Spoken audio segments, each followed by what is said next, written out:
Question 1. Which of the following best describes the role of surplus share reinsurance in a ceding company's risk management strategy? A. Surplus share reinsurance allows a ceding company to transfer all of its risk to the reinsurer, effectively eliminating all liability for the ceding company. B. Surplus share reinsurance involves the reinsurer covering only a specified portion of any losses exceeding the ceding company's retention limit, typically on a pro rata basis. C. Surplus share reinsurance is used to cover non-catastrophic risks and is typically not involved property insurance. D. Surplus share reinsurance involves the reinsurer paying a flat fee to the ceding company for coverage. Answer. B. Explanation.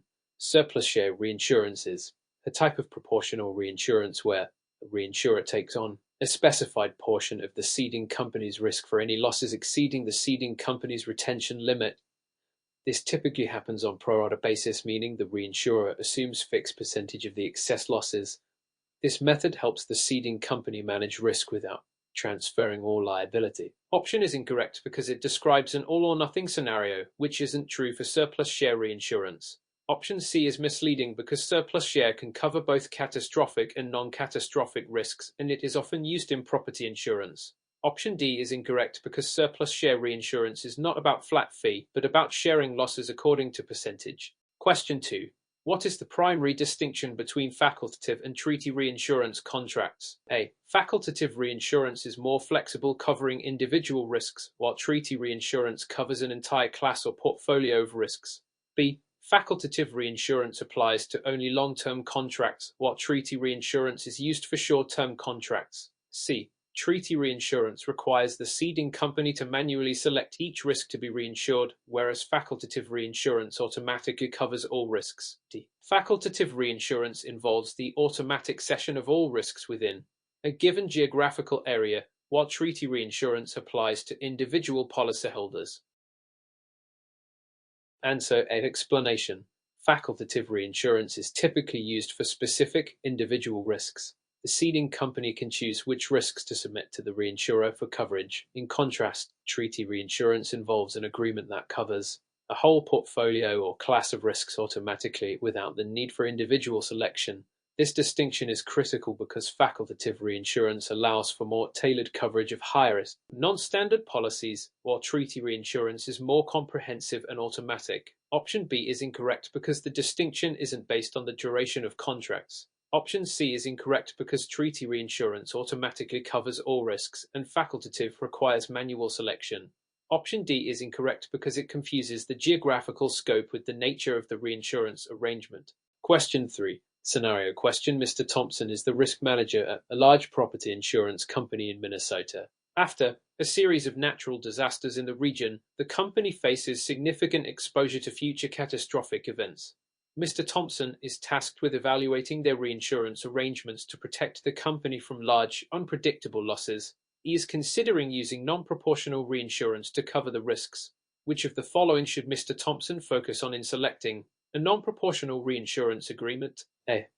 Ensuring the agreement includes a quota share arrangement where the reinsurer covers a portion of all premiums, including smaller claims. B. Selecting an excessive loss reinsurance agreement that will pay out only when losses exceed a certain threshold, providing protection against large catastrophic events. C. Choosing a surplus share agreement that allocates premiums and losses in proportion to the exposure for each policyholder. D. Opting for facultative reinsurance to cover individual high-risk policies without considering the overall risk exposure of the company. Answer. B. Explanation. In this scenario, Mr. Thompson is dealing with catastrophic risks and large, unpredictable losses. Non-proportional reinsurance, such as excessive loss, is specifically designed to provide protection against such events. This type of reinsurance only pays out when losses exceed a predetermined threshold, which helps protect the ceding company from large, catastrophic losses without affecting smaller claims. Option is incorrect because quota share is a proportional reinsurance agreement and it typically covers smaller claims, which isn't the main focus for catastrophic events. Option C describes surplus share reinsurance, which is hollow, a form of proportional reinsurance and is less suited for catastrophic risk protection. Option D is incorrect because facultative reinsurance applies to individual risks rather than a broad, portfolio-wide approach, and Mr. Thompson's situation involves broader exposure management. Question 4. Which of the following is a key advantage of using proportional reinsurance for a ceding company? A. Proportional reinsurance allows the reinsurer to cover only catastrophic losses, leaving the ceding company responsible for smaller claims. B. Proportional reinsurance spreads risk evenly across both the ceding company and the reinsurer based on a pre-agreed percentage. C. Proportional reinsurance requires the ceding company to retain all premiums, which reduces their operational costs. D. Proportional reinsurance involves the reinsurer paying the ceding company a lump sum premium regardless of the claims made. Answer B. Explanation. Proportional reinsurance involves sharing both premiums and losses between the ceding company and the reinsurer based on a pre-agreed percentage. This method allows the ceding company to manage its risk exposure more evenly by transferring part of its liabilities to the reinsurer. Option is incorrect because proportional reinsurance covers both small and large losses, not just catastrophic ones. Option C is incorrect because the ceding company typically cedes a portion of premiums to the reinsurer in a proportional arrangement. Option D is incorrect as the reinsurer's payment is based on the agreed share of the losses and premiums, not a lump sum. Question 5. Which of the following factors most significantly influences the pricing of reinsurance premiums? A. The ceding company's market share and public relations efforts. B. The loss, history, and risk exposure of the ceding company, including the frequency and severity of past claims. C. The geographical location of the reinsurer and the global demand for reinsurance. D. The political landscape of the ceding company's home country and regulatory changes. Answer B. Explanation. The primary factor in reinsurance pricing is the loss, history, and risk exposure of the ceding company. This includes the frequency, severity, and types of claims the company has experienced, as well as an assessment of the potential for future losses. Reinsurers use this data to estimate the risk they are assuming and to set premiums accordingly. Option is incorrect because while market share can influence a company's standing, it does not directly impact reinsurance pricing. Option C, while important in global markets, is not as critical as loss, history, and pricing premiums.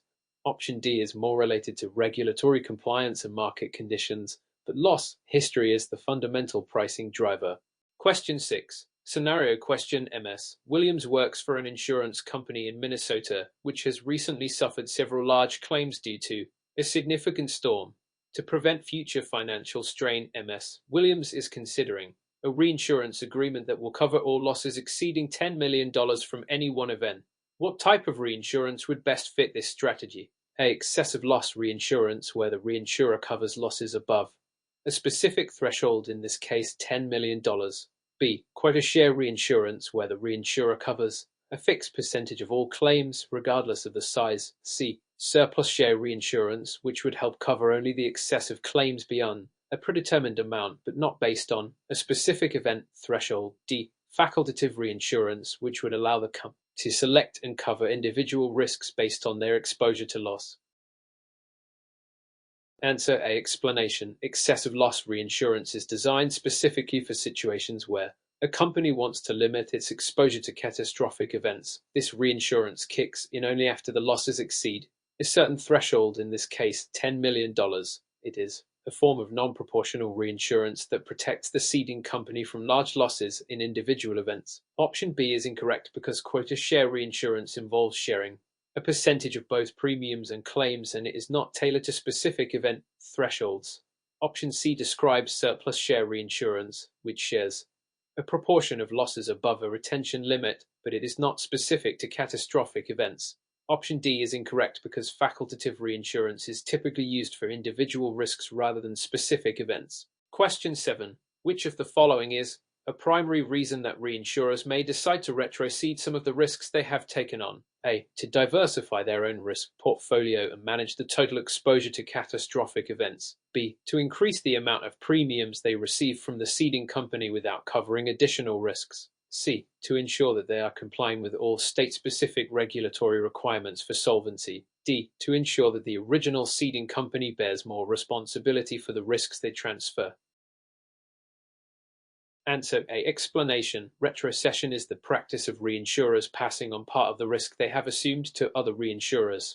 This is done to diversify the reinsurer's risk portfolio, manage exposure, and avoid over-concentration of risk in any single event or type of loss. It helps reinsurers maintain solvency and avoid catastrophic losses. Option B is incorrect because retrocession is not about increasing premiums, but about transferring part of the assumed risk. Option C, while regulatory solvency is important, is not the primary driver of retrocession. Option D is incorrect because retrocession involves the reinsurer transferring risks, not the original ceding company. Question 8. Which of the following is a critical aspect of claims handling in reinsurance contracts? A. The reinsurer's responsibility to pay claims before the ceding company submits its own claims.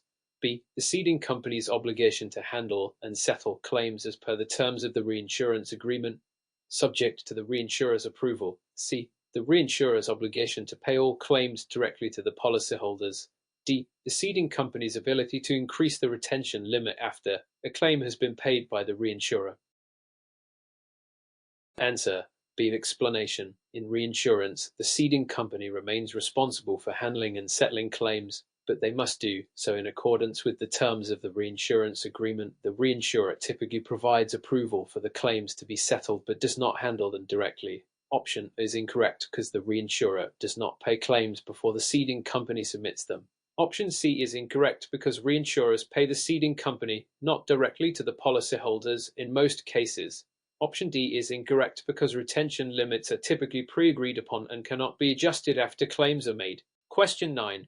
What is the primary purpose of the solvency regulations in Minnesota for reinsurance companies? A. To ensure that reinsurers have enough capital to cover potential claims and obligations, thus protecting policyholders and maintaining market stability. B. To regulate the pricing structure for reinsurance premiums and ensure that companies charge competitive rates. C. To oversee the reinsurance claims process and ensure that all claims are settled fairly and promptly. D. To ensure that reinsurance companies maintain a balanced portfolio risks by mandating diversification across various insurance sectors. Answer A. Explanation. Solvency regulations are designed to ensure that reinsurers maintain sufficient financial resources to meet their future claims obligations. These regulations protect policyholders by ensuring that reinsurance companies can pay their claims even in times of large loss events. Option B, while pricing is important, is not the primary focus of solvency regulations. Option C focuses more on claims handling, which is a separate area of regulation. Option D is incorrect because while diversification is a good practice, solvency regulations are primarily concerned with the financial capacity to cover obligations, not just portfolio balance. Question 10. Which of the following is true about the role of reinsurance brokers in the reinsurance process? A. Reinsurance brokers are only involved in the settlement of claims, not in the negotiation or placement of reinsurance agreements. B. Reinsurance brokers act as intermediaries between ceding companies and reinsurers, helping to structure and place reinsurance contracts. C. Reinsurance brokers typically do not have a role in the pricing of reinsurance premiums or the assessment of risk. D. Reinsurance brokers are responsible for payment of premiums to reinsurers on behalf of ceding companies. Answer B. Explanation. Reinsurance brokers act as intermediaries between ceding companies and reinsurers. They help negotiate, structure, and place reinsurance contracts, ensuring that the ceding company gets the appropriate coverage from reinsurers. Option is incorrect because brokers are involved in the entire reinsurance process, not just claims settlement. Option C is incorrect because brokers may assist in pricing and risk assessment, although this is typically done in collaboration with actuaries and underwriters. Option D is incorrect because while brokers facilitate communication, the ceding company is usually responsible for premium payments. Question 11. Which type of reinsurance involves the reinsurer agreeing to cover only losses above a certain amount for a particular event or period? A. Facultative reinsurance. B. Excessive loss reinsurance. C. Quota share reinsurance. D. Surplus share reinsurance. Answer B. Explanation. Excessive loss reinsurance provides coverage for losses that exceed a specified threshold. It is a type of non-proportional reinsurance where the reinsurer covers losses beyond a predefined limit, typically for catastrophic events. Option A refers to facultative reinsurance, which is written for individual risks. Options C and D involve proportional reinsurance, where the reinsurer shares a percentage of both the premiums and losses. Question 12. Which of the following is an example of non-proportional reinsurance? A. Quota share reinsurance. B. Excessive loss reinsurance. C. Surplus share reinsurance. D. Facultative reinsurance. Answer B. Explanation. Non-proportional reinsurance, such as excessive loss reinsurance, involves the reinsurer only covering losses that exceed a certain threshold. In contrast, proportional reinsurance, like quota share or surplus share, involves the reinsurer sharing a set percentage of both the premiums and the losses. A facultative reinsurance is a type of reinsurance written on a case-by-case basis. Question 13. Scenario question. ABC Insurance Company purchases a reinsurance policy that will pay for 70% of any claims exceeding $5 million for a single event. What type of reinsurance contract is ABC most likely using? A. Quota share reinsurance. B. Excessive loss reinsurance. C. Surplus share reinsurance. D. Facultative reinsurance. Answer B. Explanation. This is an example of excessive loss reinsurance where the reinsurer covers claims above a specific threshold, in this case $5 million. ABC Insurance Company will retain losses up to the threshold, and the reinsurer will cover 70% of losses beyond that. Quota share and surplus share are forms of proportional reinsurance which share both premiums and losses based on a percentage. Facultative reinsurance is written for individual risks, not based on a specific threshold. Question 14. What is the primary objective of surplus share reinsurance? A. To provide protection only for catastrophic events. B. To provide a specific percentage of coverage for losses that exceed the ceding company's retention limit.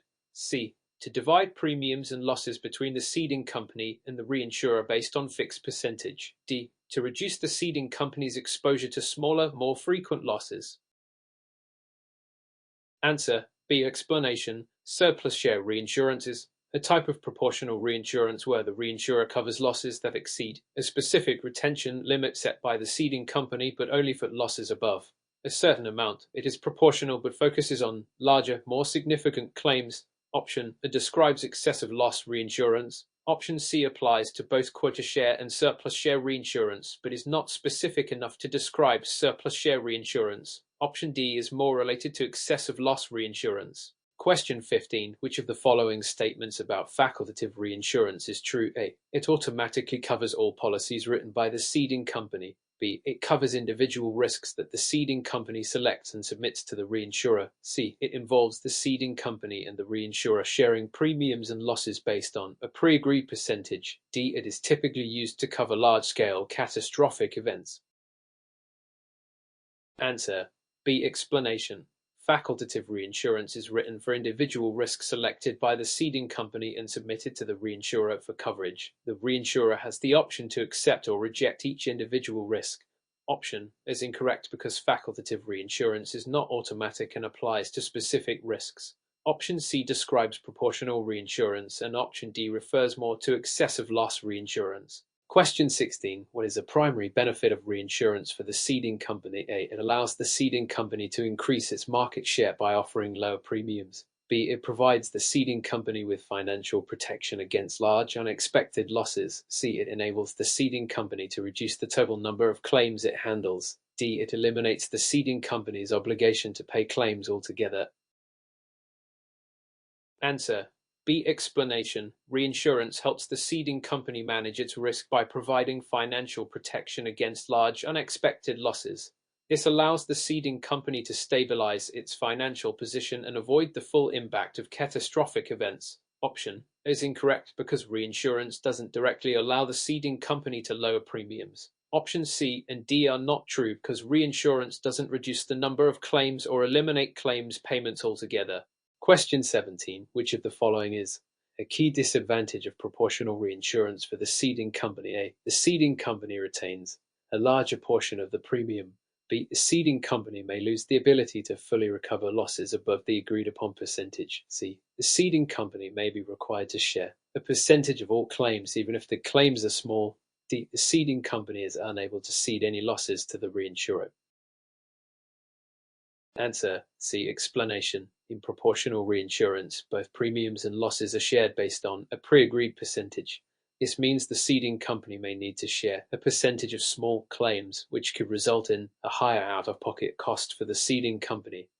Option is incorrect because the ceding company receives a portion of the premiums. Option B is more related to excessive loss reinsurance, and option D is incorrect because proportional reinsurance involves sharing losses. Question 18. In the context of reinsurance, what does the term ceding commission refer to? The fee paid by the reinsurer to the ceding company to cover administrative expenses. B. The percentage of claims that the ceding company must retain. C. The premium paid by the ceding company to the reinsurer. D. The portion of the reinsurance premium that the ceding company retains. Answer A. Explanation. A ceding commission is a fee paid by the reinsurer to the ceding company to cover the costs of administering the reinsurance agreement. It helps offset the operational expenses of the ceding company. Option B refers to the retention limit, while option C and D refer to premiums and how they are divided between the ceding company and the reinsurer. Question 19. What is a key characteristic of reinsurance treaties? A. They are typically negotiated on a case-by-case basis for specific risks. B. They apply to a portfolio of risks and often span a longer period. C. They involve sharing a fixed percentage of premiums and losses with the reinsurer. D. They are used primarily for facultative reinsurance contracts. Answer B. Explanation. Reinsurance treaties are agreements that cover a portfolio of risks over a specified period, often a year or longer. They are designed to provide consistent coverage for a range of policies rather than for individual risks, as is the case with facultative reinsurance. Option A refers to facultative reinsurance. Option C is a feature of proportional reinsurance treaties but doesn't describe all treaties. Option D is incorrect because treaties are typically used for proportional or non-proportional reinsurance, not just facultative. Question 20. Which of the following statements about reinsurance treaties is true? Reinsurance treaties are flexible agreements that can be adjusted at any time. B. Reinsurance treaties automatically include all the ceding company's policies. C. Reinsurance treaties are typically non-renewable and require new agreement each year. D. Reinsurance treaties are long-term agreements that cover entire portfolios of risks. Answer D. Explanation. Reinsurance treaties are long-term agreements that cover entire portfolios of risks. These treaties typically last for a year and are automatically renewed unless one of the parties decides to terminate the agreement. Option is incorrect because treaties are typically set for a fixed period and are not automatically flexible. Option B is incorrect because treaties cover a range of policies but may exclude certain risks. Option C is incorrect because treaties are renewable annually. Question 21. Which of the following is a key difference between quota share and surplus share reinsurance? A. Quota share reinsurance is non-proportional while surplus share is proportional. B. Quota share reinsurance involves a fixed percentage of all claims, while surplus share applies when losses exceed a specified amount. C. Surplus share reinsurance is typically used for smaller policies, while quota share is used for larger ones. D. Quota share reinsurance automatically covers individual risks, while surplus share applies to in portfolios. Answer B. Explanation. Quota share reinsurance involves a fixed percentage of all premiums and losses, regardless of the size of the claims, while surplus share reinsurance only applies when losses exceed a certain retention limit, making it more tailored for larger losses. Option is incorrect because both quota share and surplus share are proportional types of reinsurance. Option C is incorrect because surplus share applies to larger losses. Option D is not accurate in describing how these reinsurance types are applied. Question 22. What is the primary advantage of using reinsurance for a ceding company? A. It reduces the ceding company's profit margins. B. It helps manage risk by transferring part of the potential loss to another company. C. It eliminates all risks from the ceding company's balance sheet. D. It increases the amount of direct insurance the company can write. Answer B. Explanation. Reinsurance helps a ceding company manage its risk by transferring part of the potential loss to a reinsurer. This allows the ceding company to stabilize its financial position and avoid large losses. Option is incorrect because reinsurance helps manage risk, which could potentially increase profits. Option C is incorrect because reinsurance does not eliminate all risks. Option D is incorrect because reinsurance does not directly increase the amount of direct insurance a company writes. Question 23. Which of the following best describes retrocession? A. The process by which reinsurers transfer part of their risk to other reinsurers. B. The process by which a ceding company transfers a portion of its risk to another ceding company. C. The practice of ceding company risk retention in the event of catastrophic losses. D. The legal process of settling disputes between ceding companies and reinsurers. Answer A. Explanation. Retrocession is the process by which reinsurers transfer part of their assumed risk to other reinsurers. This helps reinsurers diversify their risk and reduce exposure to large losses. Option B is incorrect because retrocession specifically refers to transfers between reinsurers, not ceding companies. Option C and D are unrelated to retrocession. Question 24. What type of reinsurance is typically used by a company to limit its exposure to a specific risk or peril? A. Facultative reinsurance. B. Quota share reinsurance. C. Excessive loss reinsurance. D. Treaty reinsurance. Answer A. Explanation. Facultative reinsurance is typically used for specific risks or perils that a ceding company wants to limit its exposure to. It is often purchased on a case-by-case basis for individual risks, such as high-value properties or large commercial accounts. Option B refers to a proportional type of reinsurance covering a fixed percentage of losses. Option C applies to large, catastrophic losses, while Option D applies to long-term agreements that cover entire portfolios. Question 25. How does reinsurance affect the solvency of an insurance company? A. Reinsurance increases the ceding company's solvency by spreading its risk and reducing the likelihood of insolvency. B. Reinsurance has no effect on solvency as it only concerns risk management. C. Reinsurance decreases solvency by increasing the ceding company's liabilities. D. Reinsurance is used primarily to enhance the ceding company's competitive position, not its solvency. Answer. Explanation. Reinsurance helps improve an insurance company's solvency by spreading its risk across multiple parties and reducing the financial impact of large claims. This risk transfer reduces the likelihood that the company will face insolvency due to catastrophic events. Option B is incorrect because reinsurance plays a direct role in managing financial stability. Option C is incorrect because reinsurance reduces liabilities associated with large losses. Option D is incorrect because solvency is primary concern in reinsurance contracts. Question 26. What is the main purpose of a reinsurance treaty? A. To cover individual large risks on a case-by-case basis. B. To define the terms and conditions for reinsurance arrangements covering a portfolio of risks. C. To allow the ceding company to negotiate rates for individual policies. D. To transfer ownership of the reinsurance company to the ceding company. Answer. B. Explanation. A reinsurance treaty is an agreement between the ceding company and the reinsurer that covers a portfolio of risks over a specified period. It sets the terms and conditions under which the reinsurer will assume liability for the covered risks. Option A refers to facultative reinsurance, not treaties. Option C is inaccurate as treaties apply to multiple policies, not individual ones. Option D is incorrect because treaties do not involve ownership transfer. Question 27. Which of the following describes the retention limit in reinsurance? A. The maximum amount of reinsurance coverage available from a single reinsurer.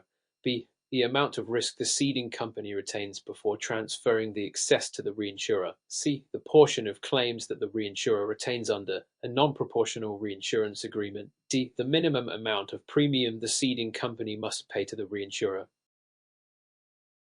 Answer. B. Explanation. The retention limit is the amount of risk that the ceding company retains for itself before transferring the excess to the reinsurer. This is a key concept in both proportional and non-proportional reinsurance. Option A refers to the reinsurance capacity, not retention. Option C refers to the reinsurer's share, not the ceding company's retention. Option D is incorrect because retention is related to risk, not premium amounts. Question 20. In which situation would a ceding company most likely purchase facultative reinsurance when it wants to transfer part of the risk for a specific large or unique policy, B, when it has a large portfolio of similar risks to cover, C, when it wants to share a fixed percentage of losses with the reinsurer, D, when it needs automatic coverage for all its policies. Answer A. Explanation. Facultative reinsurance is typically purchased for specific, large, or unique policies where the ceding company may need additional coverage. It is negotiated on a case-by-case basis, allowing for flexibility. Option B refers to treaty reinsurance, where entire portfolios are covered. Option C is more relevant to proportional reinsurance agreements. Option D is inaccurate because facultative reinsurance does not automatically cover all policies. Question 29. Scenario questions: I's insurance company enters into a reinsurance agreement where the reinsurer will cover 50% of all losses for policies above $1 million. What type of reinsurance is this? A. Quota share reinsurance. B. Surplus share reinsurance. C. Excessive loss reinsurance. D. Facultative reinsurance. Answer B. Explanation. This is an example of surplus share reinsurance where the reinsurer covers a percentage of losses above a certain threshold, in this case $1 million. The ceding company retains a portion of the risk up to the threshold while the reinsurer covers the excess. Option A refers to quota share reinsurance where both the premiums and losses are shared proportionally. Option C describes excessive loss reinsurance where the reinsurer covers losses above a fixed amount but does not necessarily share losses proportionally. Option D is facultative reinsurance, which applies to individual risks rather than a portfolio. Question 30. Which of the following best describes a non-proportional reinsurance arrangement? A. The reinsurer shares both premiums and losses based on a fixed percentage. B. The reinsurer covers only losses exceeding a specified limit with no share of premiums. C. The ceding company retains the entire premium but transfers part of the risk to the reinsurer. D. The reinsurer assumes liability for the entire policy with no involvement of the ceding company. Answer B. Explanation. Non-proportional reinsurance involves the reinsurer covering only the losses that exceed a specified threshold and there is no fixed percentage share of premiums. The reinsurer's liability is typically limited to losses above defined amount, such as in excessive loss reinsurance. Option describes proportional reinsurance. Option C and D do not accurately describe non-proportional reinsurance agreements.